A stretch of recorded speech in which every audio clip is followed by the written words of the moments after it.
Vamos a hablar hoy de los psicópatas. Yo sé que es un tema en ocasiones un poco manido también, pero es manido porque habitualmente muchas veces lo único que se hace es repetir una y otra vez los mismos parámetros, las mismas cuestiones, etcétera, etcétera. Además, hoy con Google es muy fácil buscar de psicópatas y hacer artículos en ocasiones, o dar conferencias incluso, ¿no? Los psicópatas realmente no son personas que estén fuera de nosotros mismos. Todos tenemos rasgos psicopáticos. Todos, absolutamente todo el mundo. Niños, de hecho, quizá incluso podría decir que los niños en ocasiones son pequeños psicópatas que hay que domar a lo largo de la vida. Nacimos salvajes, ¿no? Y hay que, en un momento dado, acoplarse en ese encuadre de moralidad, educación. Tengo una compañera psicóloga que es profesora que siempre dice que a los niños, evidentemente, o la cultura es un proceso de represión, en el fondo, ¿no? Nacimos salvajes y la cultura nos reprime y nos conduce a lo largo de nuestra vida, y por eso que estamos sentados y bueno, no estamos haciendo pis en las esquinas o haciendo cualquier otro tipo de cuestión que está socialmente más vista. Por lo tanto, ya introducimos también otro factor, que es lo social. Psicópata, bueno, como podéis adivinar, viene de psico, en griego alma, y patos, enfermedad. Es decir, supuestamente, etimológicamente hablando, son personas que tienen el alma enferma.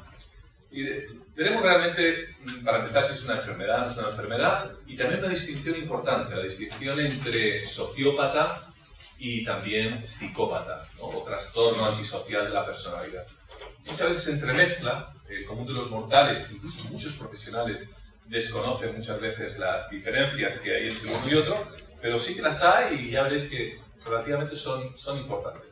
O sea que de aquí vais a salir todos con un baño de conocimiento acerca de la psicopatía y además de identificar a personas psicópatas cercanas a nosotros, tan cercanas que en ocasiones somos nosotros mismos, con nuestros comportamientos. Pero bueno, hay psicópatas buenas personas, aunque parezca mentira. Es decir, no todos los psicópatas se dedican al crimen o se dedican a hacer seriales de televisión en las que una y otra vez asesinan a todos los que están. Dexter, por ejemplo, asesina solo a los malos, ¿no? Bueno, la cuestión es la siguiente. Bueno, este Neurosalus es el centro que dirijo. Nos dedicamos a hacer peritajes forenses, entre otras cosas.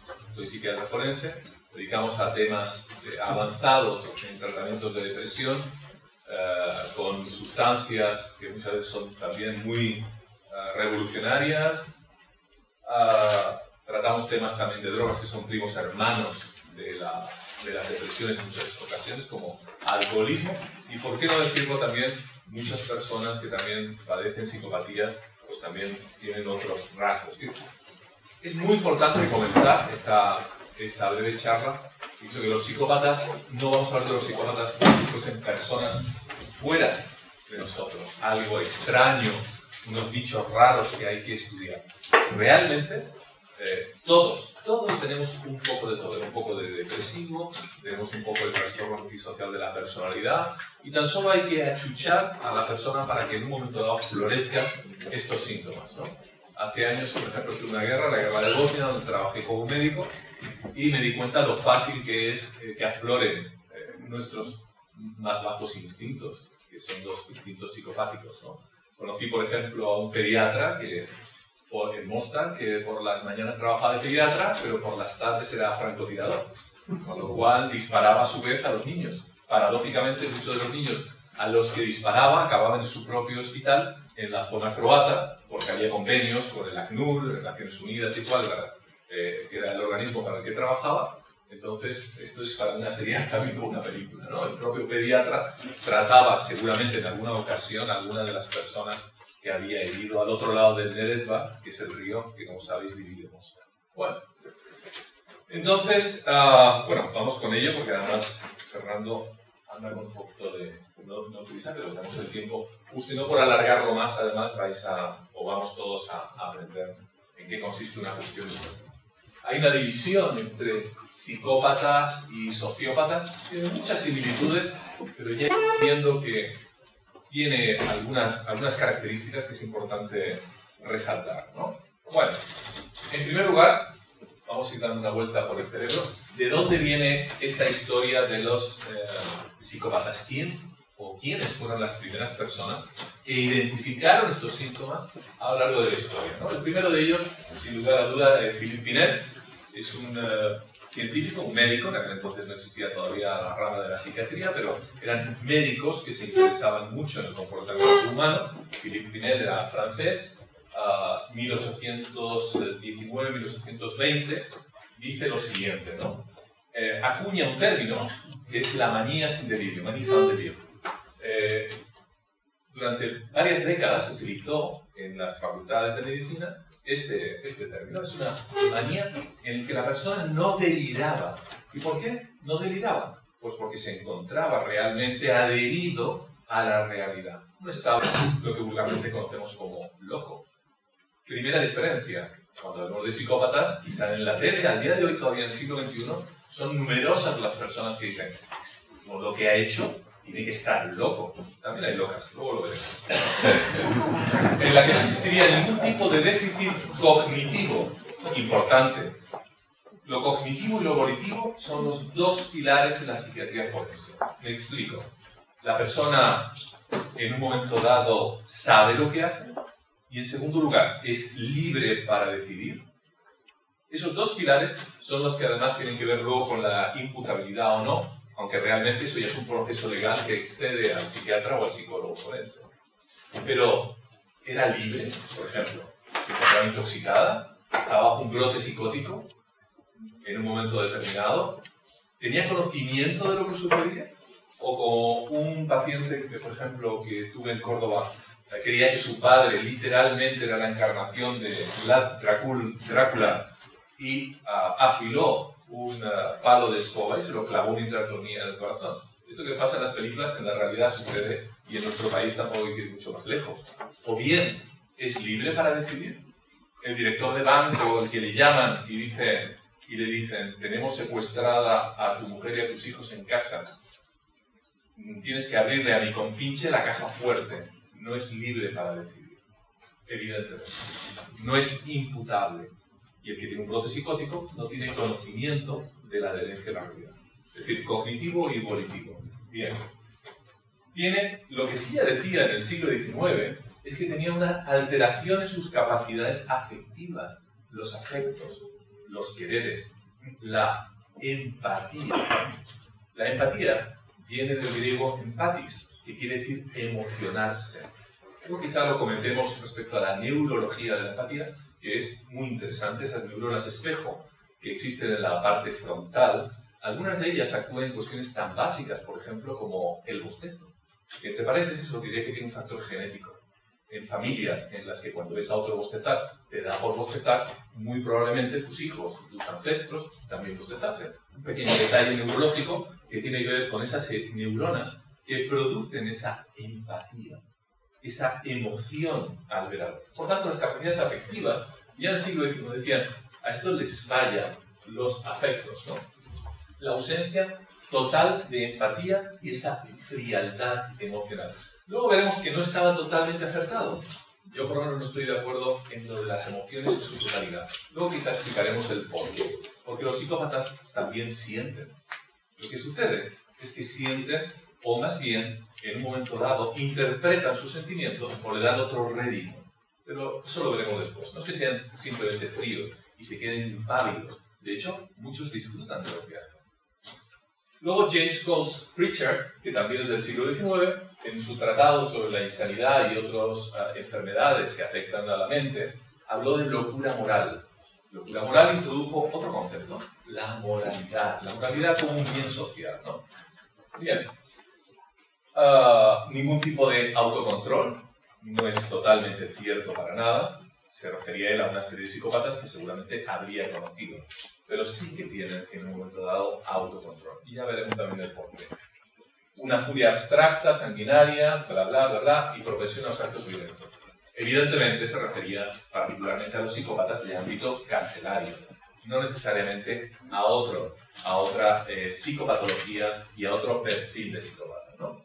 Y una vez más apunta a la normalidad total a nivel cognitivo. Bien. Henry Maudsley, contemporáneo también del anterior, introduce el término justamente de inimputabilidad, es decir, la ausencia de principios morales y que denominó además psicosis criminal. La imputabilidad es atribuir a alguien o a algo la responsabilidad de un hecho. Cuando oigas en las noticias esta persona era imputable o inimputable, se refiere justamente a esos dos pilares anteriores a los que me he referido, respecto a los factores cognitivos y los volitivos. ¿Realmente un psicópata es imputable o no? No lo sabemos, lo iremos viendo a lo largo de esto. También he de decir que seré cauto a la hora de referirme a ciertos conceptos, porque creo que se está grabando, ¿no? Y tengo juicios pendientes, no míos contra mí, pero sí contra pacientes o algunos criminales o potencialmente criminales. Por lo tanto, cualquier persona va a poder ver este vídeo y puede utilizar en los juicios cualquier cosa que pueda haber dicho. Bueno, en cualquier caso, si quieres cortar algo, se corta. Vale. Luego quitamos, cuando entremos en algún tema en particular. ¿Vale? Bien. Sí, luego siempre sale el fiscal diciendo, usted otorgaban a los encuentros el Lucino. No es broma, los que tenéis familiaridad con las leyes sabéis que es así, totalmente, ¿no? Y ahora usted se contradice. Pues no. Bueno, sigamos. El gran Emil Kraepelin, alemán, murió en Múnich a principios del siglo XX, es otro de los padres de la psiquiatría, obviamente junto con Freud y Jung. Habla de un desarrollo insidioso, de una evolución continua, de un sistema delirante. También tiene una conservación, sin embargo, de la claridad del pensamiento y de ese orden, del querer y de la acción. Ya introduce otro elemento en esta cocina del psicópata, y es que el pensamiento lo tiene claro, no está tan loco como decían sus antecesores profesionalmente hablando. Es decir, sabe qué es lo que está pensando y muy probablemente sabe qué es lo que está haciendo. Bien, ya en 1961 empiezan a hablar, a unirse realmente la criminología con la psicopatología de mano de Benjamin Gutman, un psiquiatra norteamericano, tiene 60 o 70 libros además muy interesantes sobre la sexualidad, criminalidad, etcétera, etcétera, y habla ya del depredador psicópata. Es decir, el que actúa literalmente como un animal de presa. Y veremos que no estaba muy alejado de este concepto, sobre todo en estos psicópatas actualmente que tienen una relación directa con el crimen. Pero también se puede comportar uno como un depredador en muchísimas otras cuestiones. Relaciones personales, en el trabajo, es decir, la última parte justamente versa sobre esto y es en relación a los psicópatas que podemos tener alrededor e incluso, por qué no decirlo, las ventajas que puede tener socialmente hablando y en muchos otros tipos de cuestiones en presentar un perfil psicopático. Bueno, la moralidad, evidentemente, cuando hablamos de moralidad, es ese conjunto de principios o ideales. Esto es un concepto realmente muy antiguo, es lógico. Sin embargo, creo que es interesante resaltar que la neurología en las últimas décadas está poniendo los pies en términos como la moralidad o dónde se asientan estos principios morales. De hecho, en uno de los juicios próximos que tengo en octubre, justamente apuntamos esas bases y esas distorsiones morales que pueden existir en un ser humano si tenemos también ciertas partes del cerebro que no nos ayudan fehacientemente a distinguir ese bien del mal. Yo sé que es un terreno muy resbaladizo, que seguramente Fernando podrá decir mucho más que yo y quizá pertenece más al ámbito, ¿no?, de la filosofía que al de la neuropsiquiatría. Sin embargo, se está viendo que ciertas áreas, al menos algo tienen que ver con esa distinción del bien y del mal. Bueno, y la internalización, y esto es quizá donde se está fallando en nuestra sociedad en muchas cosas, es la segunda parte de la moralidad. Un psicópata puede distinguir perfectamente, es una de las claves, entre ese bien y el mal. Otra cuestión es que lo tenga internalizado. Y además de tenerlo internalizado, que ejecute en un momento determinado las consecuencias de dicha internalización. Cada vez vemos más hoy en día, por ejemplo, chavales que te preguntan, bueno, tampoco es tan malo robar en un supermercado o en una tienda si está cubierto por el seguro. Es decir, aplican su valor ético tan solo a una cuestión monetaria en relación a un seguro. Pero para ellos, en este caso, no distinguen si realmente es algo malo o bueno desde el punto de vista moral, ético, social, en relación a un bien común. Bueno, el trastorno de personalidad antisocial, el DSM-5, el DSM son las clasificaciones, un libro donde vienen todas las trastornos, alteraciones y enfermedades de tipo psiquiátrico, psicológico. El 5 es la última versión, se creó en Estados Unidos hace ya un montón de décadas y fundamentalmente tenía una finalidad, que era atender a los seguros médicos. Evidentemente, en un país, en Estados Unidos, donde las personas tienen su seguro, pues tenía que estar muy bien tipificado, lo que es la gnosología, que es como se denomina, muy bien tipificado cada una de las enfermedades o trastornos para ponerlo en la hoja del seguro y por lo tanto cobrar el seguro mientras la persona estaba de baja, etcétera, etcétera. Ese es el origen realmente de este tipo de clasificación. Bueno, ¿es una alteración, un trastorno de personalidad? Vamos a dejar claro otra cuestión. En principio, no se puede o no se debe considerar como una enfermedad, sino como un trastorno de la personalidad, una alteración respecto a la normalidad de esa personalidad. No se consideran a personas de menos de 15 años, por lo menos en algunas de las clasificaciones. Y se manifiesta por lo menos por 3 hechos en relación a los 7 siguientes. Incumplimiento de las normas sociales respecto a los comportamientos legales, alteraciones repetidas, actuaciones, detenciones continuas, típicos chicos y chicas que están en los reformatorios, por ejemplo, en muchas ocasiones. El engaño, mentiras repetidas, utilización de alias, de nombres falsos, estafas, provechos, placer personal,